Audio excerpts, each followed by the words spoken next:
There's a list of common things that we hear from our customers and their experience with fastening equipment, other brands of screwdrivers that continue to come up. A lot of that is maintenance, how to do the maintenance, how often they have to be maintained, how often they jam, when they do jam, what you have to do to unjam them and so forth. It's part of life, it's what we hear.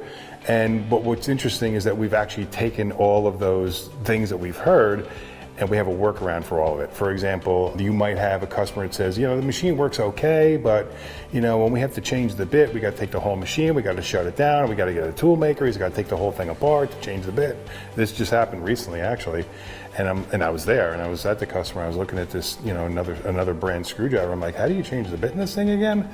And he was just like, this thing is, there's one guy that is okay at it, it takes him 10 minutes. And so on that day, we did a demo of our equipment, and our equipment comes apart so quick. I think in under 7 seconds, I had the thing apart and back together again. And he was like, that's it, that's all we're buying from now on. Because that was a big pain point for him, the downtime of just changing a bit. Can you imagine if you had to spend $500 to get an oil change because they had to take the engine out to pull the oil filter out? It's a bit like that. So like the things that you have to do regularly, maybe pull the feed tube out of the head, or pull the head off the equipment, or pull the bit out, or change the nose piece. These are things that, not just with us, but with anyone, they're just things you have to maintain. They're things you really should take apart rather quickly. And what we've done is we've actually developed products and have some very unique designs for that, so that you can do general maintenance very, very quick on them.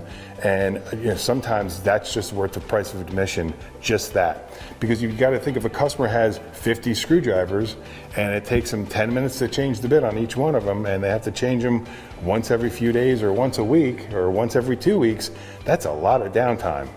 Where if you can have something that's real quick to maintain and really easy to maintain and everyone can do it and you don't need tools, that's a huge advantage.